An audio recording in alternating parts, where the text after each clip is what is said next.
대운이란 사주팔자로 10년마다 오는 운이라고 합니다. 여러분은 혹시 최근에 많이 힘든 경험이 있으신가요? 그렇다면 곧 대운이 찾아올지도 모르겠습니다. 우리들이 입버릇처럼 하는 말이 있습니다. 아니, 얼마나 잘 되려고 요즘 이렇게 힘이 들까? 힘든 일이 있고 난 뒤에 좋은 일이 오는 것을 누구나 한 번쯤 겪어보셨겠죠. 그래서 많은 분들이 대운이 존재한다는 것을 알고 있는 것 같습니다. 대운이라는 것이 존재한다는 것은 역설적이게도 우리의 삶이라는 것이 미리 정해진 흐름이 있다고 하는 것과 같습니다. 이러한 대운을 오는 것을 미리 예측하고 예측할 수 있기 때문에 조언을 할 수 있기도 하죠. 물론 미래를 정확히 예측한다는 것은 불가능한 일입니다. 섣부른 예단이나 추측도 절대 해서는 안 되며 여러 가지 변수도 있기 마련이죠. 그럼에도 불구하고 흐름이라는 것은 존재할 수밖에 없다고 느껴질 때가 많습니다. 아홉수라는 말이 생기는 이유도 비슷한 이유겠죠. 많은 분들이 자신의 운이 언제 찾아올지, 이미 지나간 것은 아닌지, 아니면 아직 도착하지 않았는지에 대해 종종 고민하곤 합니다. 실제로 좋은 기회가 왔음에도 불구하고 그것을 인식하지 못하고 놓치는 사람들도 많죠.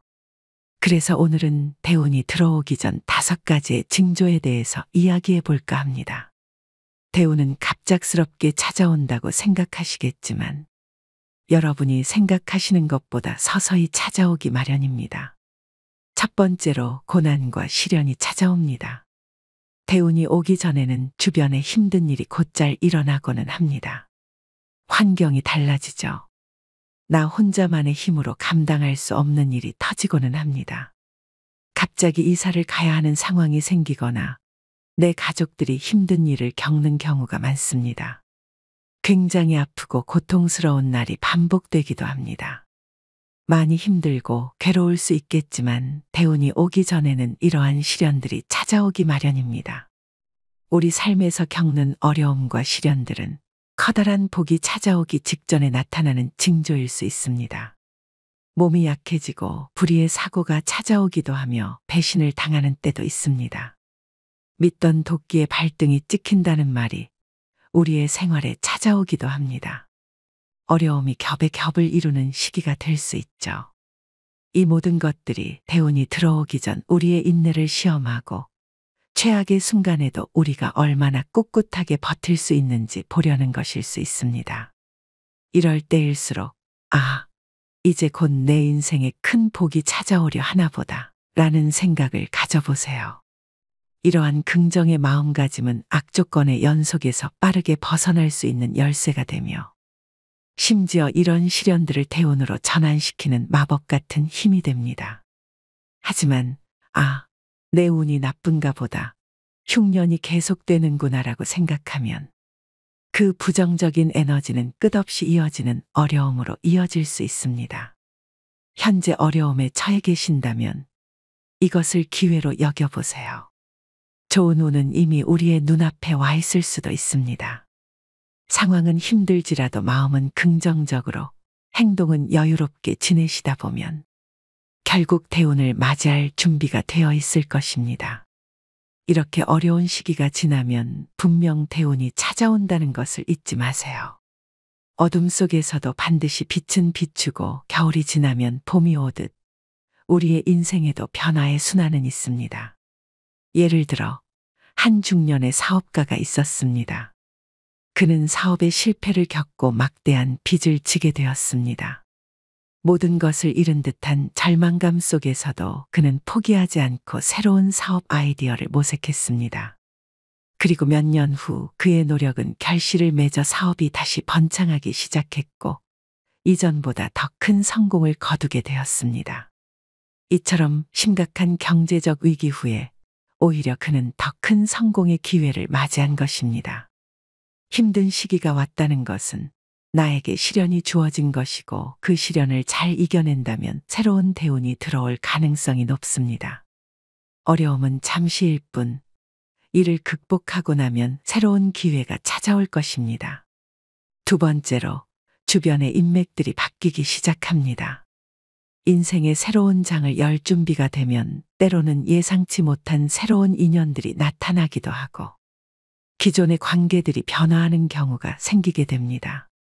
이 변화는 종종 기존의 관계를 재평가하게 만들며 더 이상 우리의 삶에 긍정적인 영향을 미치지 않는 관계를 정리하게 되기도 합니다. 쓸모없는 시간을 낭비하지 않게 되며 더 깊고 의미 있는 사람들을 자연스럽게 만나게 됩니다. 대운이 가까워짐에 따라 우리는 더 이상 자신에게 득이 되지 않는 사람을 정리하게 됩니다. 평소 단순한 친목이나 습관적인 만남으로 유지되던 지인이나 친구들과의 관계를 정리하기도 합니다.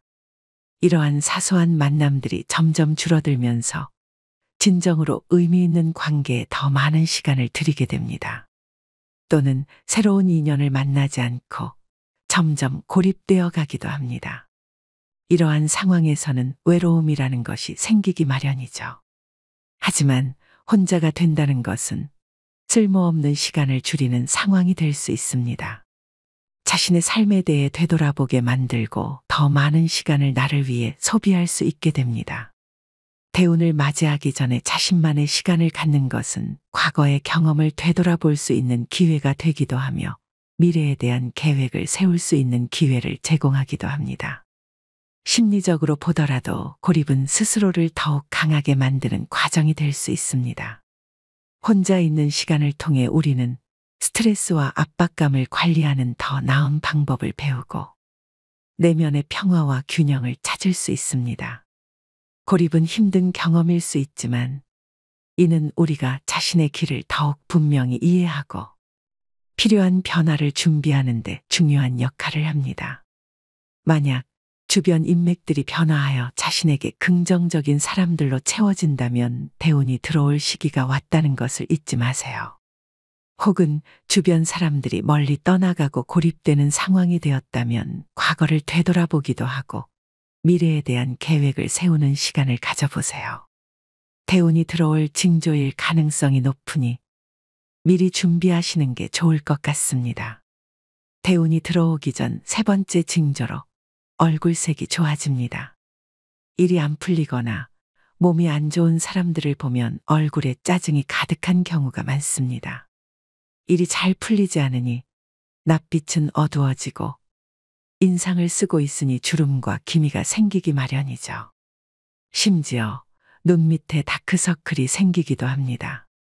대운이 아직 찾아오지 않았다면 낯빛이 어두운 상태가 지속될 수 있습니다. 하지만 대운이 찾아오기 직전이라면 얼굴에 광채가 나고 이마에서는 빛이 나며 얼굴빛이 바뀌는 것과 동시에 다른 사람이라고 생각될 정도로 성격과 말투도 좋아지게 됩니다. 인상도 부드러워지며 목소리에는 기운이 생기기도 합니다. 오랜만에 가족들을 만나게 되면 다음과 같은 이야기를 듣기도 합니다. 엄마 요즘 뭘 먹길래 이렇게 피부가 좋아? 좋은 일 많은가 봐. 아무것도 하지 않았는데도 얼굴빛이 좋아지죠. 주변의 행복한 사람들을 확인해 보세요. 낯빛이 어두운 사람은 없을 겁니다. 이처럼 내 인생에 대운이 들어와서 변화가 생기기 전에는 내 얼굴빛이 좋아집니다. 여러분이 만약 얼굴이 환해졌다고 듣는다면 대운이 들어오기 직전 좋은 징조일 수 있습니다. 이를 놓치지 마시고 그 기회를 꼭 잡아보세요. 여러분의 인생은 달라지며 좋은 인생으로 변화할 것입니다. 네 번째로 긍정적인 생각을 많이 하게 됩니다. 대운이 들어오기 전에는 세상이 변하는 것이 아니라 자신이 먼저 변화합니다. 운이 들어오기 전에는 부정적인 생각이 점차 사라지고 생각이 유연해지기도 하죠. 마음의 여유까지 생겨 평소에 기분 나쁘다고 생각했던 일도 별것 아니라며 아무렇지 않게 생각하게 됩니다. 누군가가 악담을 하더라도 그 사람은 원래 그런 사람이라며 별것 아니라고 생각하게 되죠. 마음의 여유가 생기게 되며 주변 사람들이 그 마음을 알아차리게 됩니다. 나에게 쓸모가 없던 인연은 내 여유로움을 보고 점차 떠나가고 나에게 도움이 되는 인연은 나의 여유로움을 보며 가까이 오기 마련입니다. 이렇게 좋은 생각만 했을 뿐인데도 환경이 변화하고 주변 사람들도 좋은 사람만 남게 됩니다. 매사에 불만을 갖거나 부정적인 생각을 많이 했던 사람도 대운이 들어오기 전엔 긍정적인 생각을 많이 하고 불만이 점차 사라지게 됩니다. 내가 원하지 않더라도 자연스럽게 마음이 편해지죠.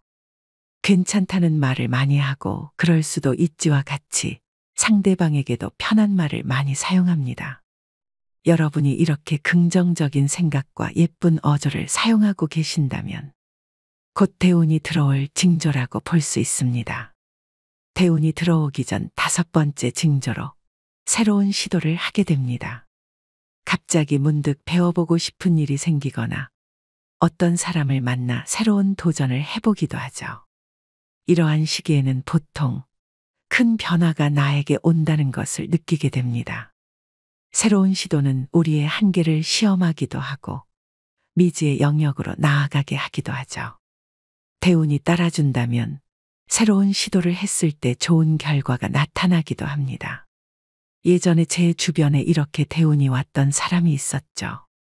직장인이었던 그는 오랫동안 안정적인 경력을 쌓은 사람이었습니다. 그런데 어느 날 갑자기 새로운 사업 아이디어가 떠올랐다고 이야기하였습니다. 많은 사람들을 만나고 사업 아이디어에 대한 조언을 들어가며 그는 이른 은퇴를 하게 되었습니다. 그동안의 경험과 지식을 바탕으로 창업을 하여 그는 새로운 전환점을 맞이하게 되었죠. 현재는 회사를 다닐 때보다 훨씬 더 많은 부를 축적하기도 했습니다. 이처럼 새로운 시도가 찾아올 때는 때때로 우리에게 대운이 다가왔음을 알리는 신호가 될 수 있습니다. 불편한 상황 속에서도 우리는 새로운 강점과 능력을 발견하게 되는데 이는 내면의 변화를 성장시키는 중요한 순간이 될 수도 있죠. 새로운 시도를 통해 생각이 변하고 이에 따라 행동과 습관도 서서히 달라지기 시작합니다. 긍정적인 생각과 작은 습관의 변화는 때로 예상치 못한 대운을 우리의 삶 속으로 끌어들이고 그 결과는 우리의 인생을 근본적으로 변화시킬 수 있습니다. 이러한 변화의 순간에서는 우리가 이미 대운의 문턱에 서 있지 않은지 자문해 보는 것이 필요합니다. 새로운 시도는 간혹 시련을 동반하기도 합니다. 이는 우리가 대운을 맞이할 준비가 되었는지를 시험하는 과정일 수 있습니다. 하지만 이러한 시련을 굳건히 이겨내면 보상으로 대운이 따라오는 법입니다. 이 과정을 통해 우리의 생각과 행동, 습관들이 변화하고 긍정적인 변화는 종종 갑작스레 대운을 불러와 우리의 인생을 새롭게 태어나게 합니다. 따라서 새로운 시도가 다가왔을 때 주저하지 말고 도전하는 것이 좋습니다. 작은 여행이나 새로운 취미를 시작하는 것처럼 보잘것없어 보이는 시도도 우리에게 큰 변화의 문을 열어줄 수 있습니다. 이는 우리 삶의 질을 향상시키고 새로운 행운과 기회의 문을 열어 꿈꾸던 대운을 현실로 만들어줄 수 있습니다. 그러니 새로운 길이 열릴 때 그 길을 따라 걸어가 보세요. 먼 길을 여행하든 집 근처의 새로운 카페를 방문하든 모든 시도는 우리 삶에 새로운 색을 더하고 기다리고 있던 대운을 불러올 수 있습니다. 이는 마치 봄의 첫 꽃처럼 우리의 삶을 활짝 피게 할 그런 기회가 될 것입니다. 오늘 영상을 시청하신 분들이라면 대운을 맞이할 준비가 되어 있을지도 모르겠습니다. 왠지 나한테 대운이 올 때가 된 것 같아. 이렇게 생각을 하시면서 이 영상을 시청하시는 분들도 계시겠죠. 옛말에 하늘은 스스로를 돕는 자를 돕는다는 이야기가 있는 것처럼 여러분들이 지금 힘든 시기를 겪고 있다면 그것을 헤쳐나가는 과정이 대운을 불러일으키게 될 것입니다. 지금 너무 힘들어서 포기하고 싶고 마음이 많이 힘든 상황이더라도 결코 포기하지 마세요. 우리에겐 언제나 흐름이라는 것이 존재하여 그 힘든 역경을 딛고 일어서면 대운이라는 것이 찾아올 것입니다. 운이 좋지 않아서 힘들다거나 부정적인 생각만 한다면 오히려 힘든 시간이 길어질 것입니다. 언제나 웃고 긍정적인 생각을 하며 행복한 날이 찾아올 것을 믿는 것이 중요합니다. 흐름이라는 것은 존재하지만 긍정적인 생각과 희망적인 태도는 그 흐름을 우리는 앞당길 수 있을 겁니다. 갑자기 너무 힘들고 구설수에 오르기도 하고 악조건이 겹치고 계신다면 대운이 오기 전에 시련을 맞이한 것이라 생각하세요. 나에게 곧 큰 운이 오겠구나. 나에게 이렇게 힘든 일이 온 건 시련이구나 생각하며 이겨낸다면 여러분에게는 좋은 운이 곧 찾아올 것입니다. 오늘의 영상은 여기까지입니다. 아직 구독 안 하셨다면 구독 한 번씩 꼭 눌러주세요. 인생의 소리꽃에서 여러분의 대운이 하루빨리 찾아오길 기원하겠습니다. 감사합니다.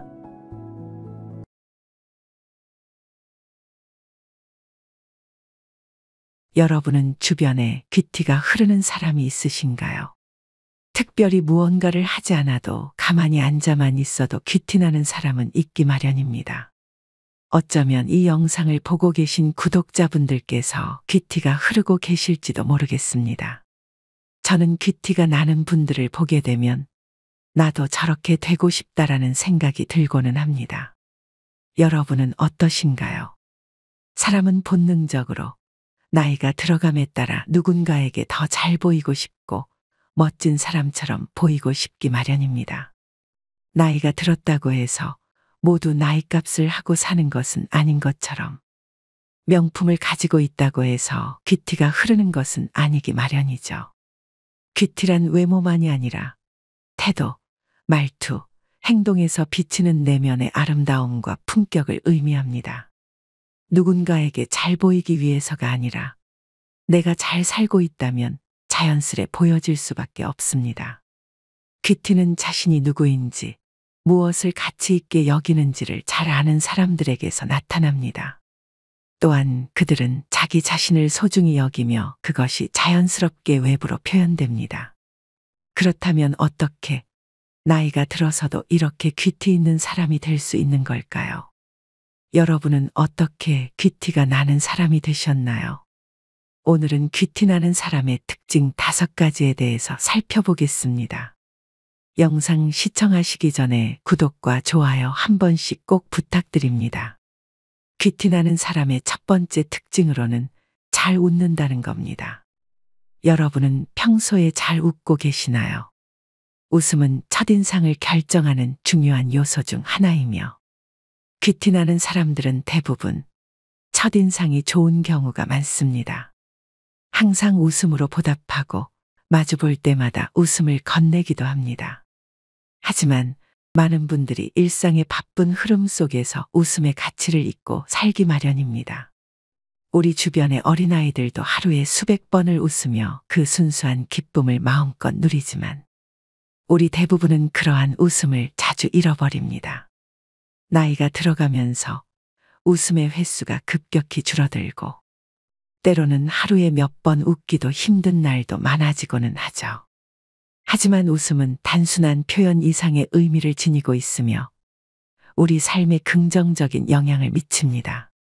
웃음은 강력한 동기부여의 원천입니다. 웃음은 스트레스 해소는 물론 우리의 면역 체계를 강화하고 전반적인 건강을 개선하기도 합니다.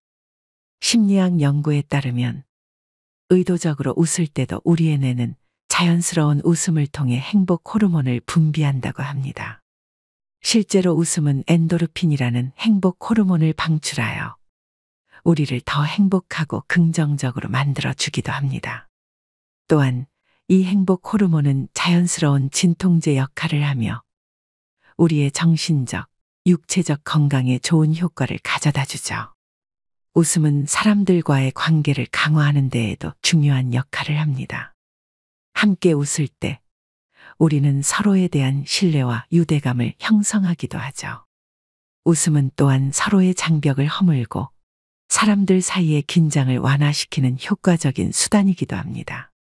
그렇다면 우리는 어떻게 일상에서 더 자주 웃을 수 있을까요?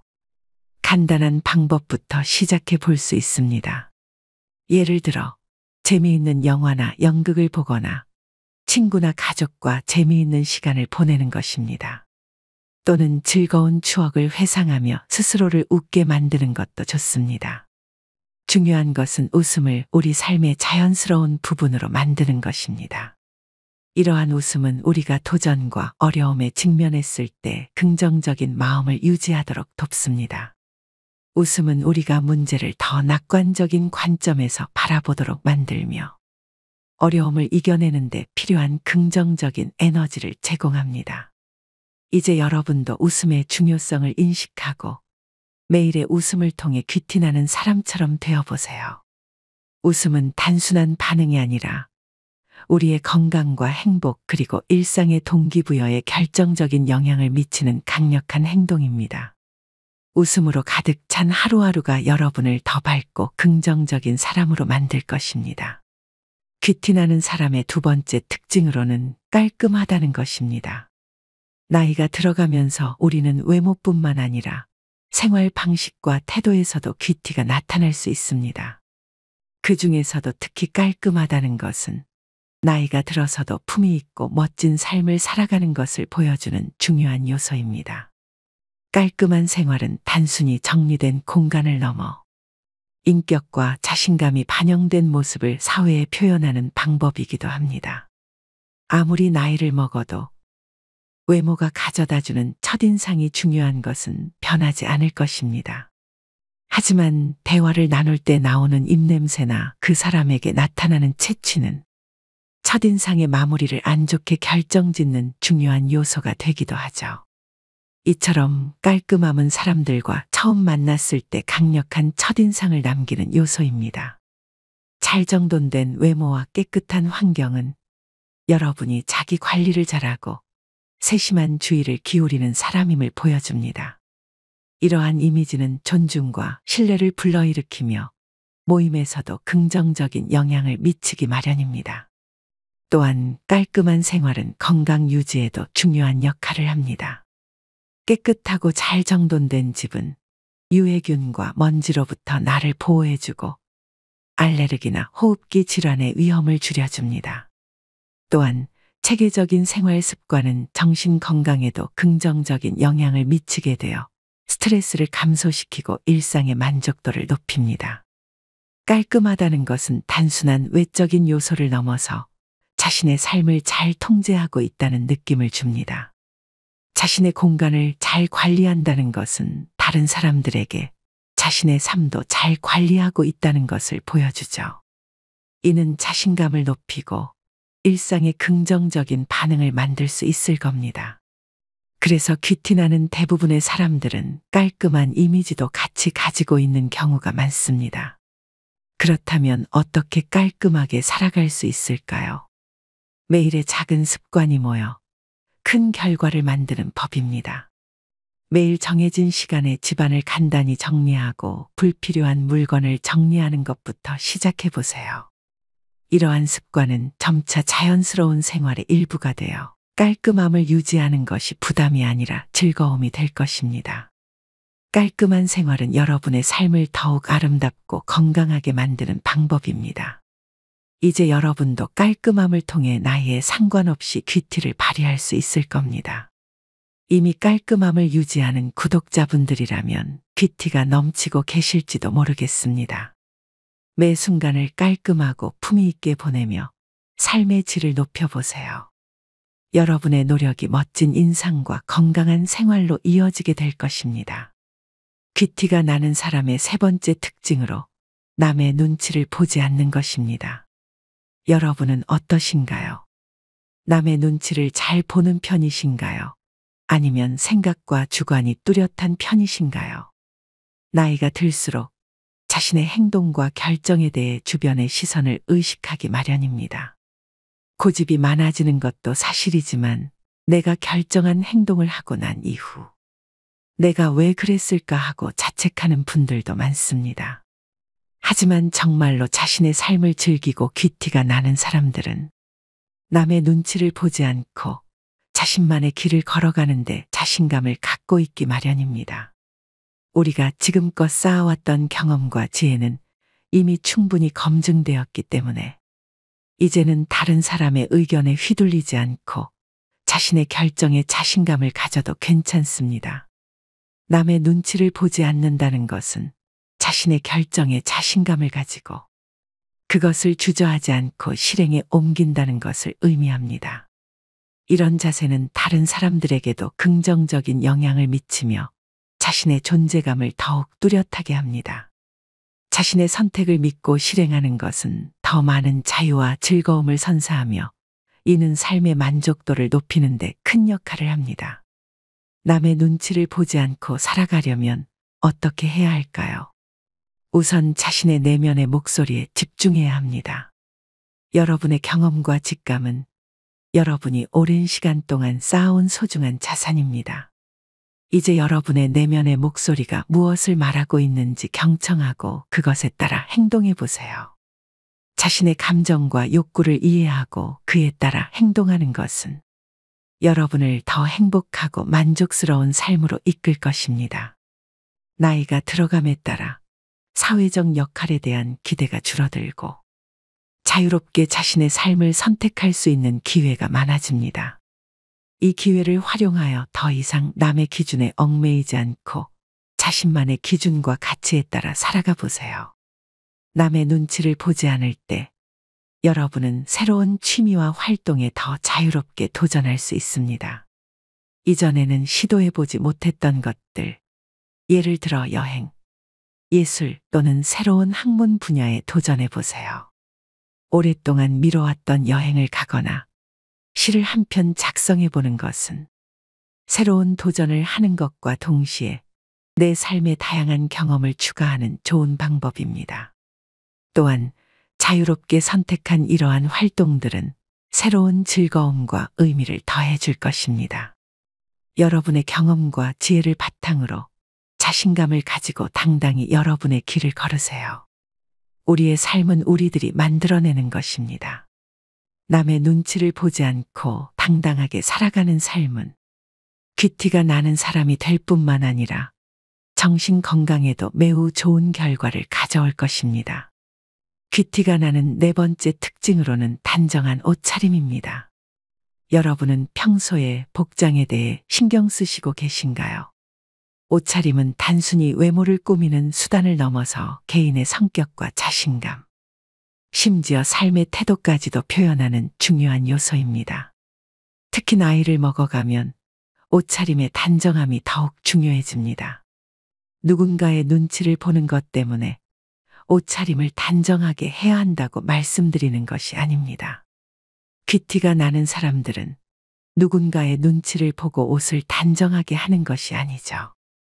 내가 입고 싶고 깔끔해 보이는 것이 좋다는 것을 자연스럽게 인지하고 있기 때문에 단정하게 입게 되는 것이라고 생각합니다. 물론 깔끔하고 단정한 옷차림은 나이가 들어도 여전히 활동적이고 자신의 삶을 적극적으로 즐기고 있다는 것을 보여주는 하나의 요소가 되기도 합니다. 하지만 그보다 중요한 것은 여러분이 자기 자신을 존중하고 가치 있게 여긴다는 내적 자신감을 자연스럽게 표출하는 하나의 요소라는 것입니다. 단정한 옷차림은 주변 사람들로부터 존경과 긍정적인 관심을 이끌어내며 사회적 상호작용에서의 유리한 위치를 확보할 수 있습니다. 단정하게 차려입는 것은 또한 여러분 자신에게도 자신감을 부여하며 매일을 더욱 힘차고 의미 있게 시작하게 만듭니다. 옷차림을 단정하게 하는 것은 자기 자신에 대한 투자입니다. 자신의 체형과 개성을 고려한 적절한 옷을 선택하여 최선의 모습을 보여줄 수 있도록 해야 합니다. 이는 외모에만 국한된 것이 아니라 여러분의 삶의 방식과 태도를 반영합니다. 좋은 품질의 옷을 선택하고 적절히 관리하는 것은 단순히 멋을 부리는 것이 아니라 자신의 가치를 높이는 일입니다. 세월의 흐름에 따라 유행은 변하고 개인의 취향도 변할 수 있습니다. 그러나 기본에 충실한 단정한 옷차림은 시간을 초월하죠. 자신의 스타일을 간간히 바꿔주면서도 여전히 클래식하고 우아한 차림을 유지하는 것이 중요합니다. 편하게 느껴지지만 누군가에게는 세련되어 보이는 옷을 생각해 보세요. 검정색의 옷을 입더라도 누군가에게는 어두침침한 이미지가 생기지만 포인트 하나만 있더라도 멋짐을 아는 사람이 됩니다. 이는 여러분이 변화하는 세상 속에서도 여전히 현대적이고 돋보일 수 있다는 것을 보여줍니다. 단정한 옷차림은 사회적인 자리에서도 여러분을 더 돋보이게 합니다. 이는 다른 이들과의 교류에서 긍정적인 첫인상을 주며 대화를 시작하는 데 있어 훌륭한 출발점이 됩니다.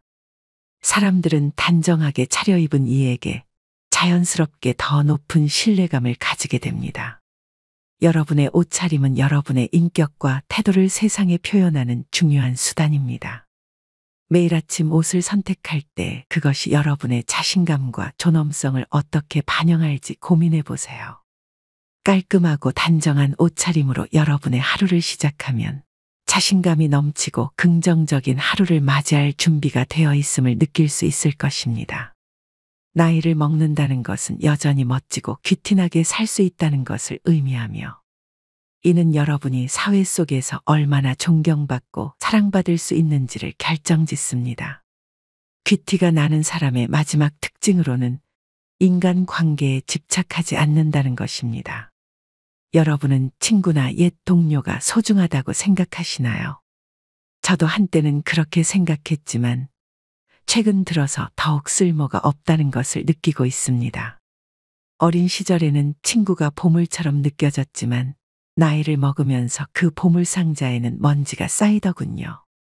노인정에서의 자랑 대회와 싸움판에서부터 시작해 진정한 친구가 있어도 그들이 가족처럼 우리를 생각해주지 않는 현실까지. 이 모든 것이 노후의 친구는 필요 없다는 결론에 이르게 합니다. 귀티가 나는 분들을 보면 이러한 점을 잘 알고 있는 경우가 많습니다. 시간이 흐르고 우리가 나이를 먹어감에 따라 친구를 만나는 일이 점점 줄어드는 것은 불가피한 현상이죠. 나이가 들면서 성격을 바꾸기 어렵고 이는 종종 오랜 친구들 사이에서도 의견 충돌로 이어집니다. 한때는 가치관을 공유했던 친구들 사이에서도 세월이 흐르면서 각자 다른 방향으로 성장하고 변화합니다. 이러한 상황에서는 자신의 주장을 하려다 보면 싸움으로 번지기 쉽고 친구의 의견을 듣고 있자면 속이 답답해질 때가 많습니다. 그래서 남의 눈치를 보지 않는 게 중요한 것일지도 모르겠습니다. 만남이나 모임에서 느껴지는 불편함과 스트레스 때문에 귀티가 나는 사람들은 결국 혼자 있는 시간을 더 선호하게 됩니다. 누군가와 같이 있다고 해서 잘 사는 것이 아니며 내 정신 건강에 이로운 것도 아니기 때문이죠. 이는 우리가 삶에서 정말로 중요하게 여기는 것이 무엇인지, 어떤 관계가 우리에게 진정한 의미와 만족을 주는지에 대해 깊이 생각해 보게 만듭니다. 귀티나는 삶을 살기 위해선 자신의 행복이 타인에 의존하지 않아야 합니다. 이러한 생각은 다른 사람들과의 관계에서도 더욱 강하고 단단해지게 만들어줍니다. 여러분이 스스로를 충분히 가치 있게 여기고 자신의 감정과 필요를 우선시할 때 다른 사람들과의 관계도 더욱 건강하고 균형 잡힌 모습을 보이게 될 것입니다. 인간 관계에 집착하지 않는 것은 또한 편안함과 안정감을 유지하는 데 도움이 됩니다. 사람들과의 관계에서 필요 이상으로 긴장하거나 걱정하지 않음으로써 더욱 마음의 평화를 누릴 수 있습니다. 이렇게 함으로써 여러분은 자신의 감정과 행동에 더 집중할 수 있고 자신의 삶을 주도적으로 이끌어갈 수 있을 것입니다. 삶은 우리가 직접 만들어가는 것이며 진정으로 행복하고 만족스러운 삶을 위해선 타인에 대한 집착을 줄이는 것이 중요합니다. 자유롭고 독립적인 인간 관계를 통해 우리는 나이를 불문하고 항상 귀티를 발휘할 수 있을 겁니다. 오늘은 귀티가 나는 사람들의 특징에 대해서 알아보았습니다. 오늘 내용은 어떠셨나요? 여러분의 의견을 댓글로 달아주세요. 구독자 여러분들이라면 이미 공감하며 귀티가 넘치는 분들이 많으실 거라 생각합니다. 하지만 공감하지 못하더라도 괜찮습니다. 이미 이 영상을 시청하고 계신 분들이라면 이러한 내용에 관심이 많으시다는 것을 의미하며 그러한 생각을 가지고 계시는 것만으로도 귀티가 나는 존재가 되어 있다고 생각합니다. 누군가를 처음 만났을 때 웃음으로 인사하고 깔끔함을 유지하는 것만으로도 여러분은 귀티가 나는 인생을 살 수 있을 겁니다. 귀티가 나기 위해서 남의 눈치를 보는 것이 아닙니다. 자신의 정신 건강과 앞으로의 남은 여생을 행복하게 살아가기 위해 우리는 노력하는 것뿐입니다. 남의 눈치를 보지 않고 인간관계에 집착하지 않는 것은 귀티가 나는 사람들의 특징이기도 하지만 우리의 삶을 살아가는 데 있어서 정말 중요한 요소라고 생각합니다. 여러분은 어떻게 생각하시나요? 많은 분들이 제가 오늘 들려드린 이야기에 많은 공감을 하셨으면 좋겠습니다. 행복한 삶을 살아가기 위해서 항상 노력하는 구독자 여러분이 되었으면 좋겠습니다. 여러분의 건강하고 행복한 노후를 언제나 응원하겠습니다. 좋아요와 구독 한 번씩 꼭 부탁드리며 인생의 소리꽃은 오늘 여기서 마무리하도록 하겠습니다. 구독자 여러분, 행복하세요. 감사합니다. 나이를 먹다 보면 오랜만에 연락이 오는 사람들이 있습니다. 이런 사람들이나 친구들은 대부분 목적이 있기 때문에 연락하는 사람들이 많죠. 특히나 경조사가 있어 참석해달라고 요구하는 사람들이 많습니다. 이럴 때 여러분은 어떻게 하고 계신가요? 오랜만에 연락 온 옛 지인이 경조사에 참석해달라고 요청한다면 가야 한다고 생각하시나요? 오늘은 70대 진 씨의 사연을 들려드리도록 하겠습니다. 진 씨는 은퇴한 지 10년이 넘은 사람입니다. 회사 생활을 하면서 많은 이들과 친분을 쌓았던 진 씨지만 은퇴를 하고 나니 옛 동료들과는 소식이 뜸해지고 평소 친하게 지내던 이웃들이나 오랜 친구들과만 꾸준히 만나며 삶을 이어가고 있었습니다.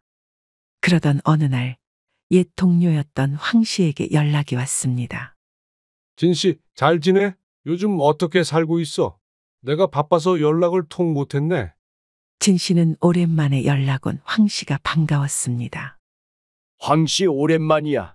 웬일로 연락을 다 했어? 무소식이 희소식이라고. 나야 뭐 잘 지내고 있지. 너무 연락이 없어서 나를 까먹었나 싶었지 뭐야. 그땐 연락도 안 받더니. 진 씨는 황 씨와 회사에서 굉장히 친한 동료였습니다. 그러나 은퇴한 이후 연락을 잘 안 하게 되었고 점점 멀어졌던 사이였죠. 게다가 저번에 진 씨가 연락했을 때 황 씨는 연락도 받지 않았습니다. 아이, 뭐 별거 있나? 그냥 오랜만에 연락했지. 잘 지내고 있다니 다행이네. 그나저나 말이야. 요번에 옛 회사 동료들끼리 모이기로 했는데 너도 괜찮다면 참석하지 않을래? 진 씨는 안 그래도 요즘 많이 외로운 상태였습니다. 은퇴를 하고 나니 새로운 경험을 하기는 쉽지 않았고 옛 지인들과만 만나다 보니 똑같은 일상이 반복되어 지루함을 느끼고 있었죠. 그럴 때 마침 모임이 있다는 소식을 듣게 된 겁니다. 그래. 오랜만에 모인다고. 좋지, 나도 참가할게. 언제인데? 황 씨는 다음과 같이 이야기했습니다. 다음 주쯤에 모일까 하는데 시간 괜찮지? 그냥 몸만 와. 밥은 내가 살 거니까. 진 씨는 밥까지 산다는 황 씨의 말에 문득 조그마한 불안을 감지했습니다. 응? 우리끼리 모이는데 밥을 왜 너가 사는데? 무슨 일 있는 건 아니지? 에이, 그런 거 아니야. 그냥 내가 연락도 안 하고 그랬어서 미안해서 그래. 시간 내주는 것도 고맙고 몸만 오면 돼, 알았지? 진 씨는 찜찜하긴 했지만 연락을 못해서 미안하다고 하는 말에 흔쾌히 수긍하였습니다. 그리고 일주일이 지난 후 옛 동료들과 오랜만에 식당에서 모임을 가지게 되었습니다. 정말 오랜만이네 다들. 어쩌다가 이렇게 다들 모였는지 황 씨가 고맙구만. 그러게 말이야. 황 씨가 웬일로 이런 일을 다 꾸몄는지. 회사 생활할 때도 모임을 잘 꾸리기도 했지. 황 씨는 사실 회사를 다닐 때에도 모임을 주최하는 사람이었죠. 내가 뭘 한 게 있나? 연락도 하고 밥도 먹고 자주 얼굴도 보고 좋을 것 같으니까 모이자고 했지.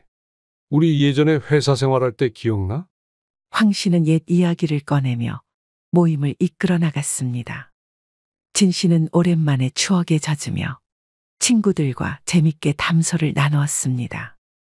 이야기를 나누다 보니 어느새 모임이 끝나갈 때가 다가왔습니다.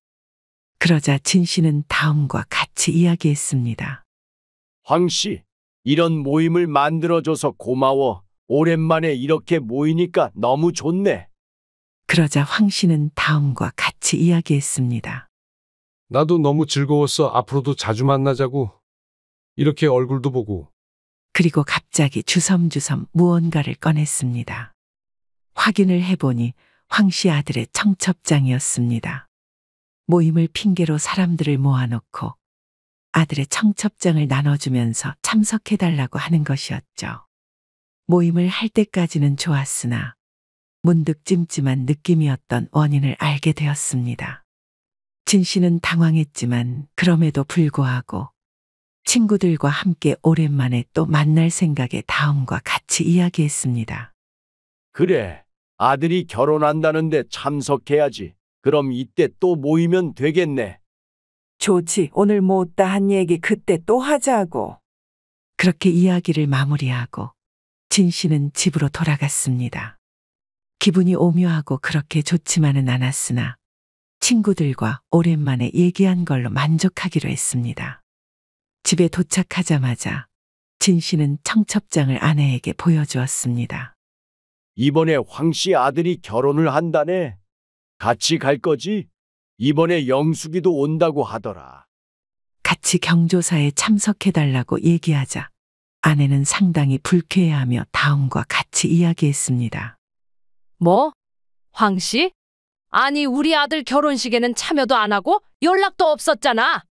그렇습니다. 황 씨는 사실 진 씨 아들의 결혼식 때 온다고 했지만 오지도 않고 나중에 미안하다는 연락 한 번도 없었죠. 아니, 그때 바빠서 그랬다고 하더라고. 사람이 그럴 수도 있지 뭐. 아이고 참나. 퍽이나 바빴겠다. 그냥 오기 싫어서 그랬던 거잖아. 돈 나가는 게 싫어서. 그리고 바빴으면 나중에 바빠서 그랬다고 연락이라도 왔어야지. 안 그래? 진 씨도 사실 마음 한구석에서는 같은 생각을 하고 있었습니다.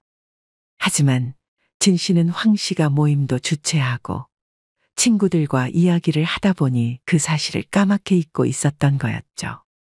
그럼 어떻게 하지? 얼굴도 보고 밥도 얻어먹고 왔는데 안 갈 수는 없잖아.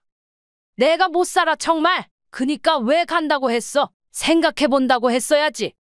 진 씨의 아내는 못마땅해 했지만 이미 밥도 얻어먹고 간다고 얘기를 해둔 진 씨를 원망하며 결국 참석하기로 마음먹었습니다. 황 씨 아들의 결혼 당일날 진 씨는 축의금 30만 원을 챙기고 있었습니다. 아니 무슨 30만 원이나 내? 우리 아들 결혼식에는 참석 안 했잖아. 그만큼 낼 필요 없어. 요즘 물가도 많이 올랐는데 이 정도도 안 내면 내 체면이 서질 않아. 체면은 무슨 체면이야? 우리 앞으로 돈 들어갈 곳도 많아. 15만 원만 해도 충분해. 황 씨는 참석하는 것만으로도 고마워해야 해. 진 씨는 아내의 말에 공감하며 15만 원만 축의금을 내기로 마음먹었습니다. 그렇게 둘은 축의금 15만 원을 챙기고 황 씨네 아들 결혼식장에 참석하게 되었습니다. 황 씨, 아들 결혼 축하해. 이렇게 와줘서 고마워. 오느라 힘들었을 텐데 많이 먹고 가. 황 씨네 아들 결혼식은 많은 사람들로 붐볐고 황 씨도 굉장히 바빠하는 모습을 보였습니다. 아니, 우리끼리 이야기 나누자더니 사람들 많이 와서 별로 얘기도 못 하겠는데? 그러게 말이야. 황 씨가 인기가 많네. 그래도 좀 있다가 오겠지. 진 씨가 기대했던 것과 달리 황 씨는 처음 인사만 몇 마디 나눌 뿐 가족들과 함께 식사를 하고 몇 마디만 나누러 올 뿐 모임 때처럼 이야기를 하진 못했습니다. 다음번 모임 때 이야기 많이 하자고. 이번에 내가 너무 바빴네. 미안해. 아니야. 아들 결혼식에 이렇게 사람이 많이 와서 좋겠어. 다음번에 이야기하면 되지 뭐. 그래, 다음번에 보자고. 우리 어차피 앞으로 모이기로 했잖아.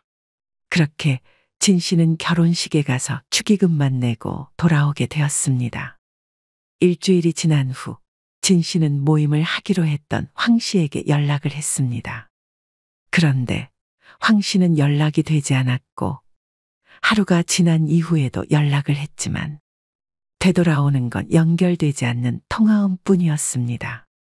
그러자 진 씨는 결혼식 날 만났던 친구들 중 한 명인 영숙이에게 연락을 했습니다. 영수가, 우리 이번에도 한번 모이기로 했잖아. 기억나지? 진 씨. 맞아, 우리 모이기로 했지. 근데 황 씨가 연락이 없던데. 그래, 너도 연락이 안 되는 거지. 내가 전화해도 안 받더라고. 또 잠수 탄 거 아니야? 결혼식 때문에 잠깐 연락했다가 연락 안 하고 뻔하지 뭐. 뭐라고? 황 씨는 그렇게 연락이 되지 않았고 진 씨는 황 씨에게 큰 배신감을 느끼게 되었습니다. 진 씨는 그 이후로 경조사에 참석해달라는 말을 들으면 황 씨처럼 행동하는 사람들이 있을까봐 경조사를 피하게 되었다고 합니다. 진 씨의 이야기 잘 들으셨나요? 어떤 분들은 깊은 공감을 하기도 하고 또 다른 분들은 그럴 일이 없다는 분들도 계실 거라고 생각합니다. 그러나 퇴직을 하고 나서 오랜만에 연락이 오는 옛 동료들은 대부분 목적이 있기 마련입니다. 처음부터 목적을 꺼내기 민망하여 추억 얘기로 시작했다가 잘 지내는지 어떻게 지냈는지 묻기도 하지만 마지막엔 진짜 목적을 이야기하는 경우가 많습니다. 대부분 돈과 관련되어 있거나 경조사에 참석해달라는 이야기가 대부분이죠. 여러분은 어떻게 생각하시나요? 저도 예전에 오랜 옛 친구한테 연락을 받았는데 아들이 결혼하니 얼굴 좀 비춰달라고 하기도 했습니다. 오랜만에 만난다는 것을 핑계로 경조사비를 모으려는 목적도 있었겠죠. 많은 분들이 경조사에 참석하는 것을 인맥 관리의 노하우처럼 여기기도 합니다. 그래서 경조사 비용의 시간과 비용을 아끼지 않는 분들이 많지만 사실 경조사 비용의 대부분이 자신에게 다시 돌아오지 않기도 하죠. 나이를 먹다 보면 경조사에 참석해야 하는 경우가 많기 마련입니다. 한 조사에 의하면 평균적으로 많은 분들이 월 2회를 가장 많이 뽑았다고도 하죠. 최근 은퇴 후 적절한 노후 생활비는 210만 원으로 추정되는 데 비해 여기에 경조사 비용까지 포함하게 된다면 최소 250만 원 이상이 필요하게 됩니다. 누군가에게는 적은 돈일 수도 있겠지만 경조사 비용은 꽤나 큰 비용을 차지하기도 하죠. 그래서 노년기에는 인간관계를 복잡하지 않게 정리할 필요가 있습니다. 진짜 친한 사람들의 경조사만 참석하고 친한 사람이 아니고는 참석하지 않는 게 좋습니다. 오랜만에 연락한 친구의 경조사를 참석했다가 진 씨처럼 배신을 당할 수도 있죠. 가족들을 우선순위로 챙기고 그 다음에는 동반자의 지인 그리고 정말 친한 친구들만 챙기는 것이 좋습니다. 많은 전문가들이 퇴직 후에는 씀씀이를 줄여야 한다고 말하기도 합니다. 그럴 때 단골로 등장하는 비용 중 하나가 경조사 비용이라고 하죠. 하지만 막상 퇴직하고 보면 경조사비는 결코 쉽게 줄일 수 있는 지출이 아닙니다. 퇴직하고 나면 삶의 대부분을 차지했던 회사가 사라지니 마음속 한켠에는 공허함이 남아있기도 합니다. 그래서 많은 분들이 외톨이가 될까봐 두려워 누군가와 연결되는 기회라면 놓치지 않으려고 합니다. 그중 하나가 경조사이기도 하죠. 게다가 많은 분들이 체면 때문에 경조사 참석을 거부하지 못하기도 합니다. 변함없이 난 잘 살고 있다는 것을 보여주고 싶고 누군가에게 돈에 인색한 사람이 되고 싶지 않은 마음도 있는 경우가 많죠. 이런 마음을 이해 못하는 것은 아니지만 그래도 경조사 비용은 줄일 수 있으면 줄이는 게 좋습니다. 결국 세상을 살아가는 건 나 혼자이기 때문이죠. 거기에 친한 친구 한두 명, 가족들만 있어도 살아가는 데는 문제가 없습니다. 마음속으로도 진정으로 축하를 해주고 싶고 누군가의 슬픔에 공감하는 경우에만 경조사에 참석하는 게 좋습니다. 그리고 60대 이후 퇴직을 하게 되면 인간관계를 반드시 정리할 필요가 있습니다. 특히 다녔던 회사 사람들은 대부분 정리하는 것이 좋습니다. 많은 분들이 은퇴 후에도 직장 동료들과 지속적으로 소통하고 만나는 것이 유익하다고 생각하실지도 모르겠습니다. 사람들은 종종 직장에서 형성된 관계가 은퇴 이후에도 계속될 것으로 기대하지만 실제로는 이러한 관계가 기반이 약해져 서서히 사라지는 경우가 많습니다. 은퇴가 다가오면 일상에서 자연스레 줄어드는 만남으로 인해 이러한 관계들은 점점 희미해지고 마침내는 끊어질 수 있습니다. 한번 휴대폰에 저장된 연락처를 확인해 보세요. 직장 동료나 업무상 만난 사람들을 제외하면 실질적으로 연락할 사람이 많지 않을 것입니다. 특히 퇴직하기 전에는 하루의 대부분을 직장에서 보내기 때문에 은퇴 시점에는 주변 인간관계가 대부분 업무 관련된 사람들로 구성되어 있는 것이 일반적입니다. 따라서 은퇴 후에는 자신의 노후를 독립적으로 준비하는 것이 중요합니다. 은퇴 이후에도 이전에 다니던 회사의 동료들과 연락을 유지하고 만날 수는 있지만 그 대화들은 종종 나와 더 이상 관련 없는 과거의 이야기일 가능성이 높습니다. 이는 더 이상 나의 현재나 미래에 실질적인 도움이 되지 않을 수 있습니다. 그렇기 때문에 은퇴를 계획하면서 새로운 관계를 맺거나 다양한 취미와 활동을 탐색하는 것이 더욱 의미 있을 수 있습니다. 이를 통해 은퇴 생활을 보다 풍요롭고 활기찬 시간으로 만들 수 있을 겁니다.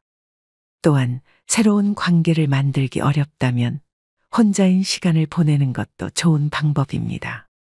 살아온 날들에서 얻은 지혜를 바탕으로 자신만의 취미와 관심사를 탐구하며 새로운 발견을 하는 것이 중요하다는 걸 잊지 마세요.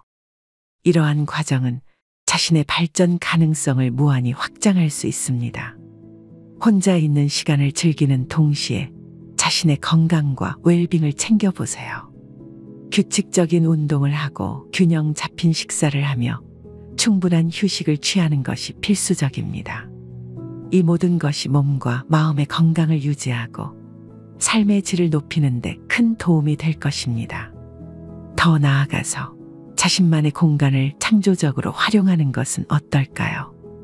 집은 단순한 거주 공간을 넘어 개인의 취향과 정체성을 표현하는 장소가 될 수 있습니다. 집안 정리와 장식을 통해 자신만의 안식처를 만들고 이곳에서 평화롭고 안락한 시간을 보내세요. 이처럼 불필요한 경조사 비용을 줄이시고 그 비용을 나를 위해 사용하는 현명한 노후 생활을 보내시길 바랍니다.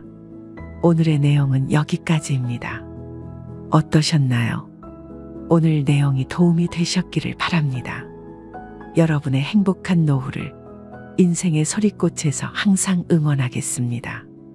감사합니다.